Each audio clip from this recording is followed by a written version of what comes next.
आज हम बात करने वाले हैं YouTube अर्निंग्स की सच्चाई के बारे में। YouTube एक ऐसी प्लेटफॉर्म है जहां लोग अपने पैशन को परस्यू करते हैं और साथ ही अर्निंग्स भी करते हैं। लेकिन क्या आप जानते हैं कि इस जर्नी में कितने चैलेंजेस हैं? इस वीडियो में हम सारी चैलेंजेस और मिसकंसेप्शंस को खोलकर समझेंगे। तो शुरू करते हैं। सबसे पहले चलिए बात करते हैं मोनेटाइजेशन क्राइटेरिया की। YouTube पर पैसे कमाने के लिए आपको मिनिमम 1000 सब्सक्राइबर्स और 4000 वॉच आवर्स की ज़रूरत होती है। ये सब अचीव करना इतना आसान नहीं है।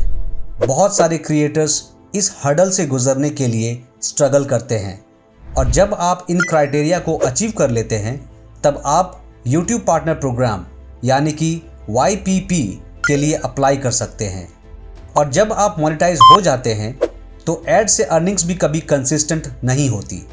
ये डिपेंड करता है आपके ऑडियंस और कैटेगरी पर। सबसे पहले तो आपको कैटेगरी सेलेक्ट करनी पड़ेगी, क्योंकि हर एक कैटेगरी या जिसे हम नीच कहते हैं उसमें YouTube अलग अलग एड रेट्स रखता है।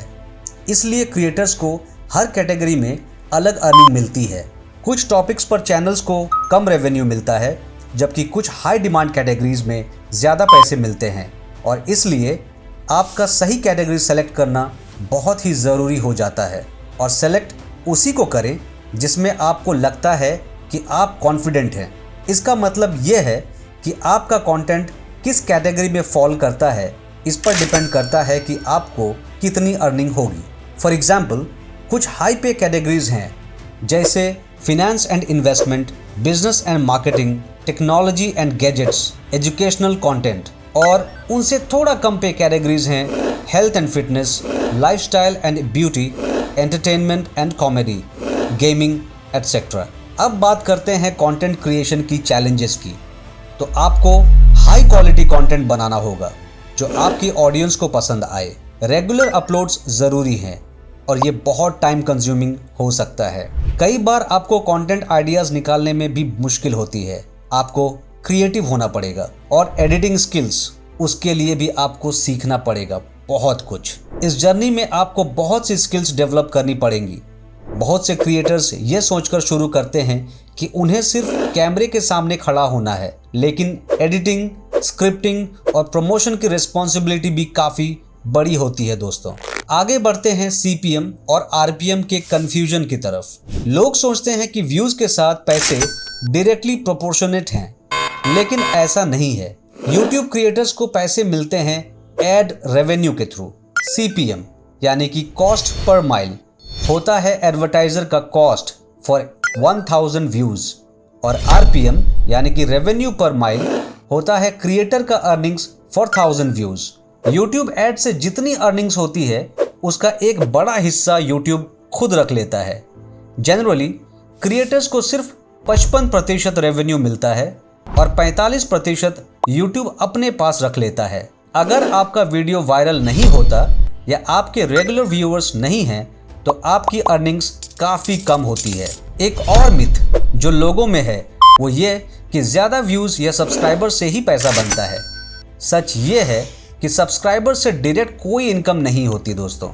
पैसे बनते हैं एड्स, स्पॉन्सरशिप्स और अफिलिएट मार्केटिंग से।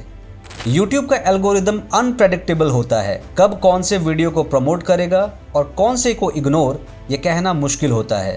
प्लस ज़्यादा व्यूज़ होने के बावजूद अगर एड्स क्लिक नहीं होते या लोग वीडियो स्किप कर देते हैं तो आपकी अर्निंग पर फ़र्क पड़ेगा। एक और बड़ी दिक्कत आती है डीमोनेटाइजेशन की। YouTube की स्ट्रिक्ट मोनेटाइजेशन पॉलिसीज़ भी एक बड़ी परेशानी है। अगर आपका कंटेंट YouTube के गाइडलाइंस के अगेंस्ट है तो आपका वीडियो डीमोनेटाइज हो सकता है। इसका मतलब है कि उस वीडियो पे कोई एड्स नहीं चलेंगे और आपको कोई पैसा नहीं मिलेगा। डीमोनेटाइजेशन कभी कभी गलत रीज़न से भी हो जाता है, जैसे कॉपीराइट क्लेम या वीडियो के कंटेंट को गलत इंटरप्रेट करना। इससे क्रिएटर्स का काफ़ी नुकसान हो जाता है। जैसे जैसे YouTube की एड रेवेन्यू कम होती जा रही है, क्रिएटर्स को स्पॉन्सरशिप्स पर ज़्यादा डिपेंड करना पड़ता है।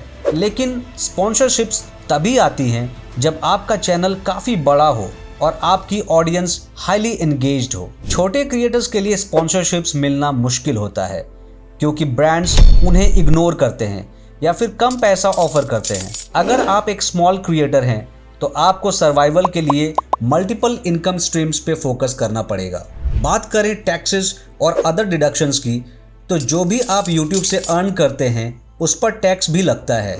हर कंट्री में अलग अलग टैक्स लॉज होते हैं और यूएस बेस्ड कंपनीज होने की वजह से यूट्यूब भी आपके अर्निंग से डायरेक्ट यूएस टैक्स डिडक्ट करता है, जो कि क्रिएटर्स के अर्निंग्स को और कम कर देता है। यूट्यूब अर्निंग्स के अलावा आपको अपने कंट्री के टैक्स लॉज भी फॉलो करने होते हैं, जिसमें सेल्फ एम्प्लॉयमेंट टैक्स या इनकम टैक्स भी शामिल होता है। यूट्यूब पे पैसा कमाना कोई आसान बात नहीं है। It takes hard work, consistency और strategy to build multiple income streams. सिर्फ एड रेवेन्यू पे डिपेंड करना इज नॉट सस्टेनेबल। इसलिए कंटेंट क्रिएटर्स को दूसरे सोर्सेज लाइक मर्चेंडाइज, स्पॉन्सरशिप्स और अफिलिएट मार्केटिंग पर फोकस करना चाहिए। आज की डेट में यूट्यूब से सरवाइव करना एक स्ट्रगल है दोस्तों, और सक्सेसफुल होना is a long term game.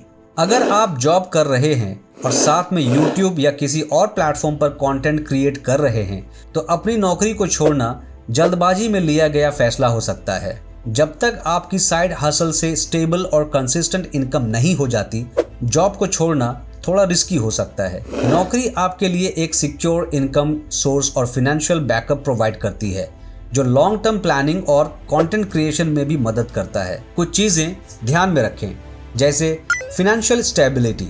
Job छोड़ने से पहले इंश्योर कर लें कि आपके पास इतनी सेविंग्स हो कि 6 से 12 महीने तक आपका खर्चा निकल सके। Consistent revenue. आपके यूट्यूब चैनल या साइड हसल से इतनी स्टेबल इनकम हो जाए कि आप अपने रेगुलर एक्सपेंसेस और फ्यूचर इन्वेस्टमेंट्स को कंफर्टेबली हैंडल कर सकें। फिर आता है वर्क लाइफ बैलेंस। अगर आपको जॉब और यूट्यूब मैनेज करना मुश्किल लग रहा है तो सोचिए कि कैसे दोनों को बैलेंस किया जा सकता है, या फिर पार्ट टाइम ऑप्शंस को एक्सप्लोर करिए। Future plans. Long term goals और करियर प्लान्स पर भी फोकस करें। जॉब छोड़ने के बाद अगर यूट्यूब से एक्सपेक्टेड इनकम नहीं होती तो आपके पास क्या बैकअप प्लान है? जॉब को छोड़ने का फैसला तभी लेना चाहिए जब आप अपने ऑल्टरनेट करियर से सेल्फ सफिशिएंट हो जाते हैं और आपको अपनी ग्रोथ के लिए फुल टाइम फोकस देना ज़रूरी हो। तो दोस्तों, आज की वीडियो कैसी लगी? क्या आपको YouTube की इस डीप रियलिटी के बारे में पता था? अपने थॉट्स कमेंट्स में शेयर करें, वीडियो को लाइक करें और मेरे चैनल को सब्सक्राइब करें। आपके फीडबैक से मुझे और मोटिवेशन मिलता है दोस्तों। शुक्रिया दोस्तों, मिलते हैं अगले वीडियो में।